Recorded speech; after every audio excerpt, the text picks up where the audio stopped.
Hi, and welcome to part 3 of this video playlist about the preparation of fluoroalkylarenes. This video is about ring-forming reactions that yield fluoroalkylarenes. Most examples are cyclocondensations or cycloadditions, and most products are heteroarenes. These are important structural elements of insecticides, fungicides, herbicides, and other biocides, and are manufactured on a large scale. If you want to learn more about the general properties and reactivity of fluorinated organic compounds, you may check the first video of this playlist. In this video, I'll focus on specific examples, in the order given in this list. Because I've organized the examples according to the product, there is no order in the type of reaction used, and I'll cover a broad range of different chemistries. Trifluoromethyl ketones are important intermediates for the preparation of trifluoromethyl heteroarenes. Trifluoromethyl ketones can be prepared from trifluoroacetic acid esters, or halides, and carbon nucleophiles, or by addition of a trifluoromethyl anion equivalent to an aldehyde, an oxidation. Trifluoromethyl ketones do not behave like normal ketones. The trifluoroacetyl group is more electrophilic and reacts with water or alcohols to yield surprisingly stable hydrates or hemiacetals. Then, while the dimer of acetone is unstable and tends to fragment into acetone, trifluoroacetone trimerizes irreversibly and under mild conditions. Benzyl trifluoromethyl ketone can neither be condensed with amines to yield N-amines, nor condensed with benzaldehyde to yield an aldol condensation product. It is the high stability of the initial addition products to the ketone which probably prevents N-amine formation and aldol condensations. Thus, special conditions must usually be found to achieve such condensations with fluorinated ketones. Okay, let's jump right into some specific examples, starting with pyrroles. Here, trifluoromethyl diazomethane was used to generate a nitrillium ylide from acetonitrile. Cycloaddition to nitrostyrene and elimination of nitrite then gave a pyrrole. Low molecular weight diazoalkanes are explosive and often mutagenic, and therefore difficult to handle safely, in particular on a large scale. I'll show you later one more example, and you can find more heteroarene syntheses with this diazoalkane in the Chemical Reviews article given here.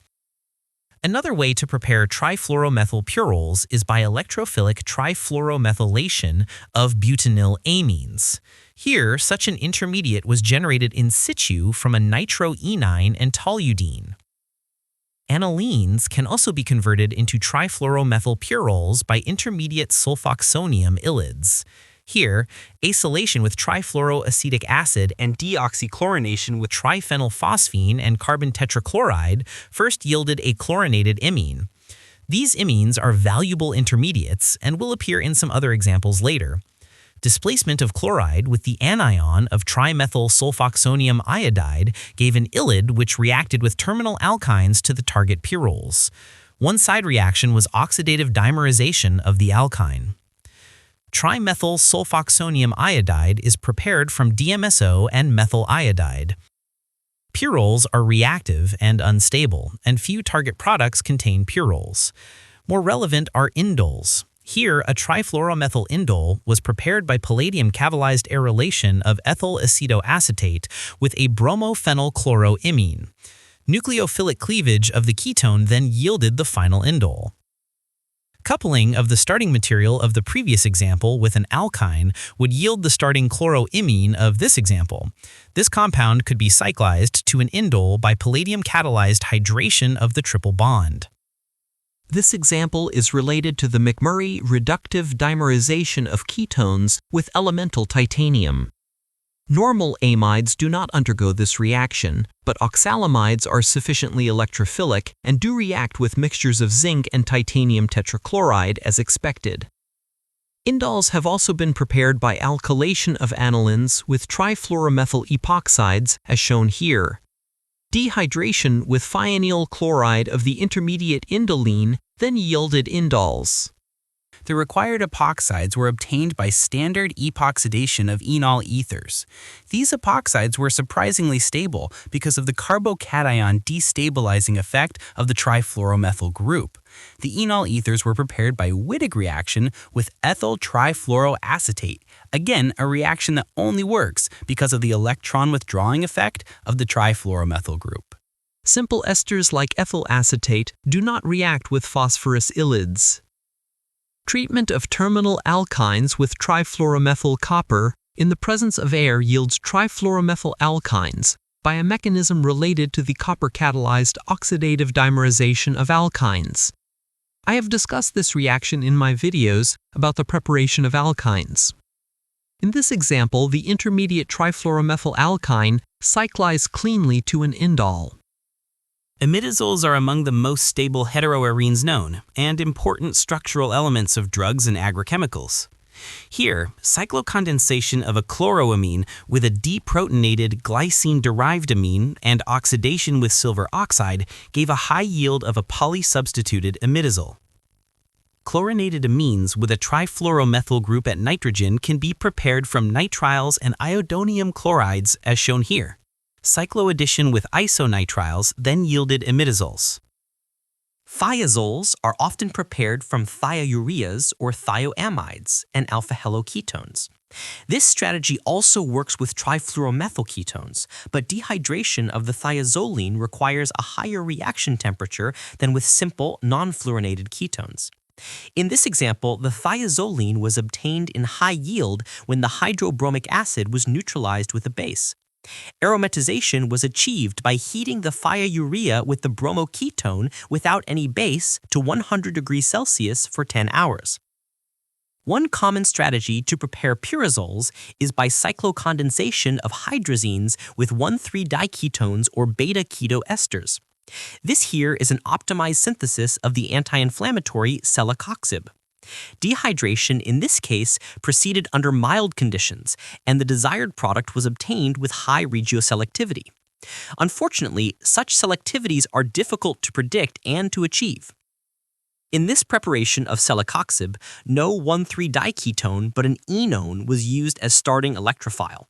Thus, aromatization required both dehydration and dehydrogenation. Again, mainly one isomer resulted. Tetrafluoroethylene is a synthetic equivalent of difluoroacetic acid. Addition of dimethylamine and elimination of fluoride gives an activated form of difluoroacetamide that can be used to prepare difluoromethyl ketones. Here, this strategy was used to prepare a synthetic equivalent of a fluorinated 1,3-diketone. Cyclocondensation with methylhydrazine then yielded a pyrazole, again with high regioselectivity. In this example, the trifluoromethyl group of the final pyrazole came from bromotrifluoromethyl 1,3-dipolar cycloaddition of a nitrylium amide first yielded a pyrazoline, which then aromatized by base-induced dehydrobromination. This is another example of the use of trifluoromethyl diazomethane to prepare fluoroalkyl heteroarenes. Cycloaddition to styrene and dehydrogenation yielded a pyrazole in fair yield. As mentioned earlier, trifluoromethyl ketones cannot be converted into enamines by direct condensation with an amine. Here, such an enamine was prepared from a vinyl chloride and lithiated pyridine. Unlike the trifluoromethyl ketone, this enamine underwent aldol-type condensation with benzaldehydes in acetic acid. Upon treatment with hydrazines, the resulting enones yielded pyrazines and then pyrazoles after oxidation with DDQ. Isoxazoles are often prepared by 1,3-dipolar cycloaddition of nitrile oxides to alkynes, or synthetic equivalents thereof, as in this example. The nitrile oxide was generated in situ from a chlorinated oxime. Here, the cycloaddition was less regioselective than the pyrazole syntheses shown above, and a pyrazole isomer as well as a dimer of the nitrile oxide were detectable byproducts. Here, a different strategy was used.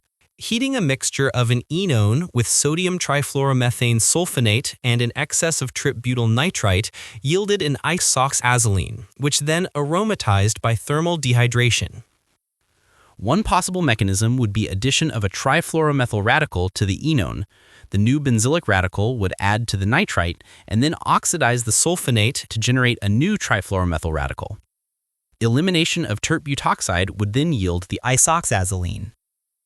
1,2,3-triazoles are tautomers of imino-diazoalkanes and are usually too unstable to be of use as structural elements of drugs or agrochemicals. Light can isomerize 1,2,3-triazoles to the diazoalkane and then induce its fragmentation into nitrogen and a carbene. These triazoles can be prepared by cycloaddition of azides to alkynes, as in this example. Here, cycloaddition, saponification, and decarboxylation were all performed at once, but still a high yield of only one isomer resulted. One way to prepare imines from trifluoromethyl ketones is by condensation with the product of azides and triphenylphosphine in the so-called Staudinger reaction. Alkynyl ketones and vinyl azides can yield pyridines under these conditions by electrocyclization. More accessible are the starting materials of this pyridine synthesis. Under reductive conditions, some oximes can be condensed with trifluoromethyl ketones to yield pyridines. It is unclear at which stage the reduction occurred. The reaction might also involve radicals because dithionite tends to act as single electron donor.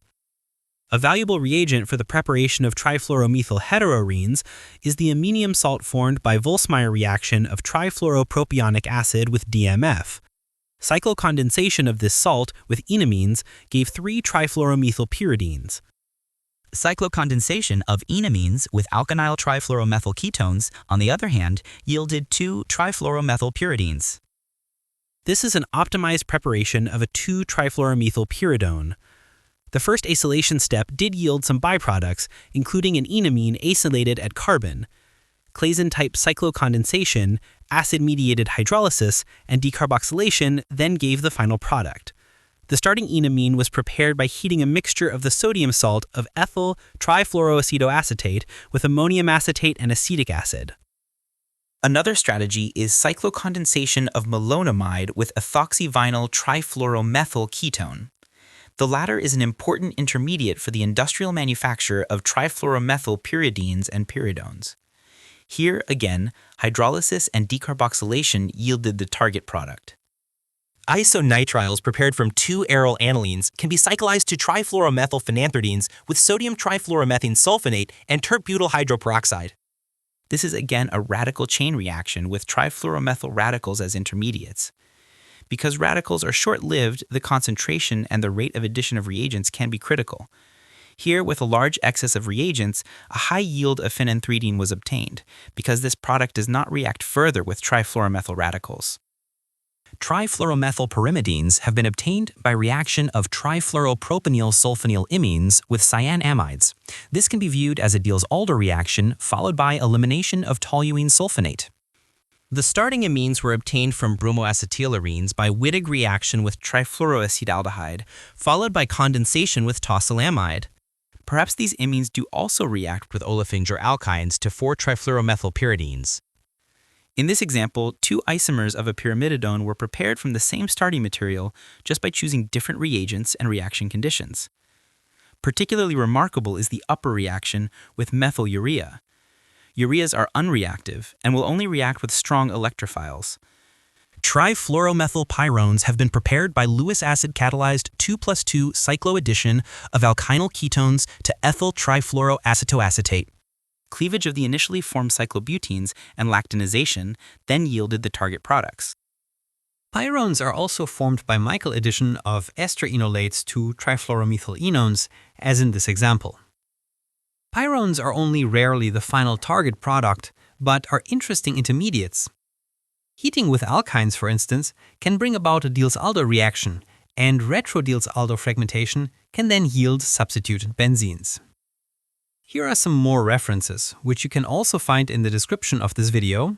Under the Posts tab of my channel, you can find a PDF copy of the slides. The next video of this playlist is about the preparation of fluoroalkylarenes by functional group transformation, for instance, the oxyfluoronations or nucleophilic substitutions with fluoride. So long!